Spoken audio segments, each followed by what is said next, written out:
I'm Christine Genier. UFO stories are everywhere these days, but it's rare that they're told from an Aboriginal perspective. In December of 1996, approximately 31 people claimed to have witnessed a giant UFO along a 340-kilometer stretch of highway in the Yukon. As we discover, this was no ordinary sighting, and according to legend, this is not the first encounter with UFOs in the Yukon. We hope you enjoy the show.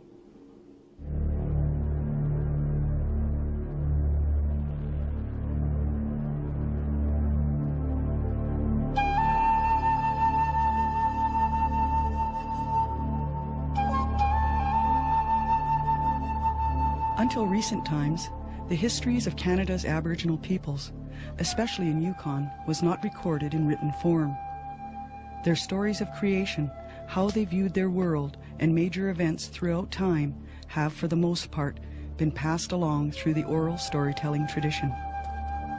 Some stories told around campfires since time immemorial are of strange entities or spirit beings who interacted with humans. Other stories suggest beings who manifested themselves in various aerial phenomena, such as lights or clouds in the sky, sometimes taking locals to strange and distant worlds. These stories were told and retold long before the Roswell UFO incident of 1947, and while anthropological in nature, the stories foreshadow many of the UFO phenomena observed around the world over the past 6 decades. Now, the Yukon, famous for its wilderness, wildlife, and beauty, and its rich First Nation and Gold Rush history, has entered the vast database of UFO research with a story of its own. It's a unique account not only because of the scale and location of the sightings, but because it appears to put into perspective many of the stories told for hundreds, perhaps thousands of years around crackling fires, of strange beings and lights in the nighttime sky.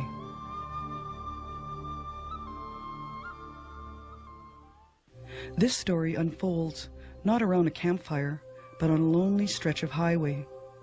This is the North Klondike Highway. It is a 541-kilometer stretch that begins in Whitehorse, the capital city of the Yukon Territory, and runs through several communities and gas stops before ending in Dawson City, the hub of the Klondike Gold Rush of 1898. At certain times of the year, travel along this highway can be a long, lonely experience, especially at night. On a cold winter evening in 1996, over 30 people witnessed an event that would leave them wondering what they saw and questioning their own reality.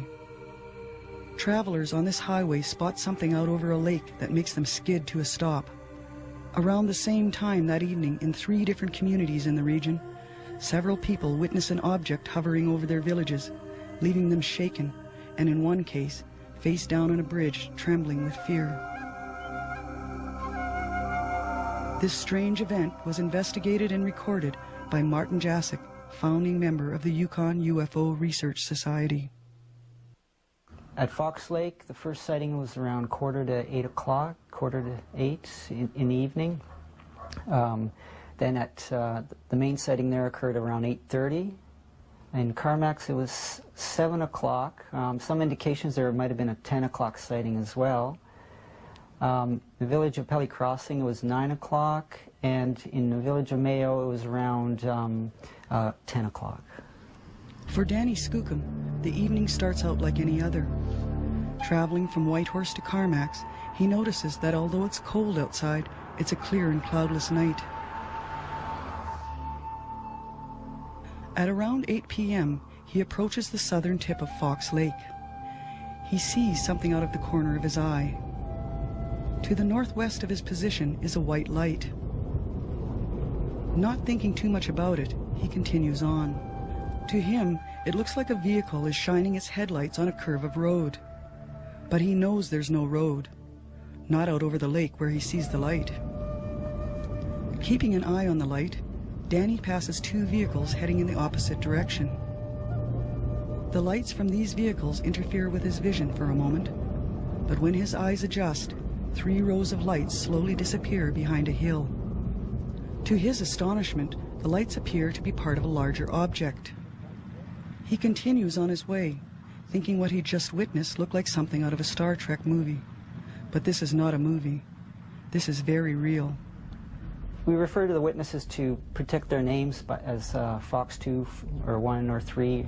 Fox 2 and Fox 3, they were driving along the lake, and they came down this hill here, and all of a sudden this huge row of lights appears, a UFO actually. They could see the outline of the top and bottom.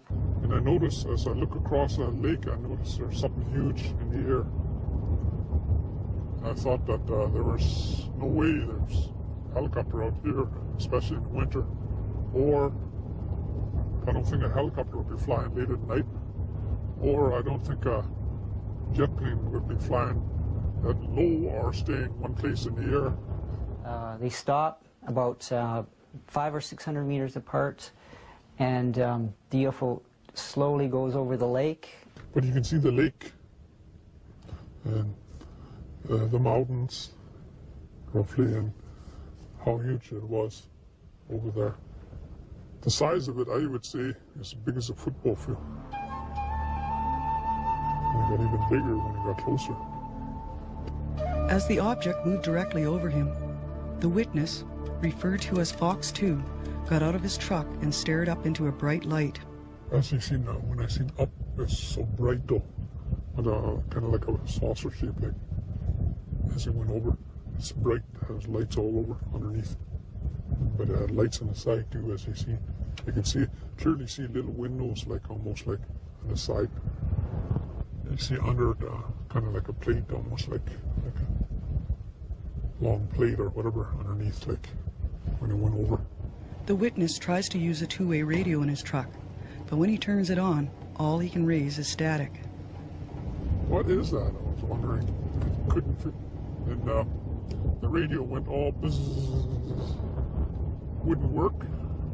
Couldn't get through on that. At the same time, his cousin scrambles for a disposable camera. By the time he finds it, the object has disappeared. I looked at both ways of the road and I noticed there was a lineup of vehicles, people looking. Their eyes just huge. I don't know how long I stayed there.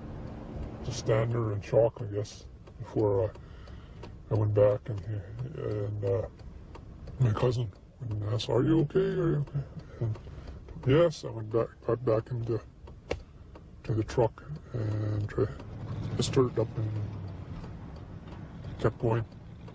And at the same time, witnesses Fox 4 and 5, they came around this corner here and they saw this huge row of lights going across the lake out here. And then they recall going past here and seeing Fox 2 and 3. So we know that both sets of witnesses saw the UFO at the same time. Witnesses Fox 4 and 5 are a couple. They have a baby in the back seat of their car. At first they thought it was a truck out here, like a semi-trailer truck with all the lights, but there's no road out here. Then they thought it was a jumbo jet crashing. Then no, it wasn't that. Then when they realized it was UFO, they got scared. The wife wanted to go back, stop, you know, and then, but there was a truck ahead of them, so they decided to continue on, and they lost sight of it as they went into the tree area here. I heard stories a long time ago from other people. They see things following their vehicles. Around Fox Lake area too, I heard before. And not too long ago, even up the Asia road. But I don't know what to say, what it was.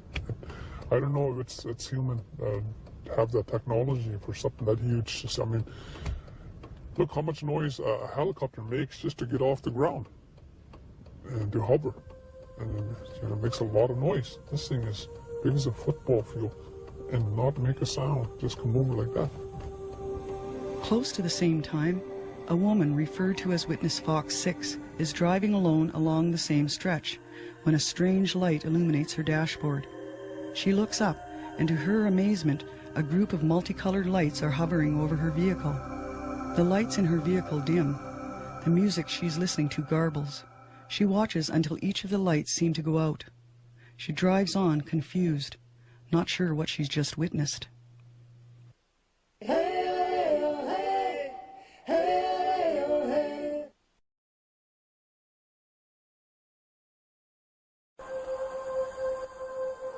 In Yukon, the Braeburn Lodge is situated about halfway between Whitehorse and Carmacks. It's a popular stop for travelers between the two centers, a place where tourists and truckers can satisfy an appetite and swap stories with Steve Watson, the owner-operator of the lodge. He's heard a lot of stories during his time there, but on the evening of December 11th, 1996, he heard of an event that seemed so incredible it would leave him scanning the evening skies around his property for months afterwards. I was sitting at the table. It was getting later at night, and there's usually people coming back from Whitehorse, and this fella came in, Danny Skookum from Carmacks. And Danny's a good friend of mine, and he's quite excited, and he starts telling me about this object he saw at Little Fox Lake, and he's describing it to me in quite a bit of detail. As I pulled into Braeburn, there was a lot of people there, and everybody was scattered around. They were all excited, and everybody was talking about it. A little while later, another car come in, and this other fella, he was quite excited too. They were really excited, and they come in. I think he had some people with him, and he sat down. We all started talking about it, and he starts drawing the exact same thing that Danny had just told me. He drew it, and while he was doing this, a bunch of other people came in from Pelly, and they described the same thing that was being drawn. And it was kind of weird, you know, like they were pretty excited about it, because they all realized that they all saw the same thing. We can calculate the actual size of the UFO. They did say it was huge. So here's Fox 4 and 5's location. You project that angle out to here where Fox 2 and Fox 3 were. Here's a few estimates of the size of the UFO, and based on those drawings, you can see the scale here. It was in the order of 1 or 2 kilometers, maybe just under a kilometer for the smallest estimate here. Pelly Crossing has a total population of less than 300 people, 80% of whom are First Nation. It's 282 kilometers northwest of Whitehorse on the banks of the Pelly River. Most of the work is in government, providing services such as education and health. The main employer is the Selkirk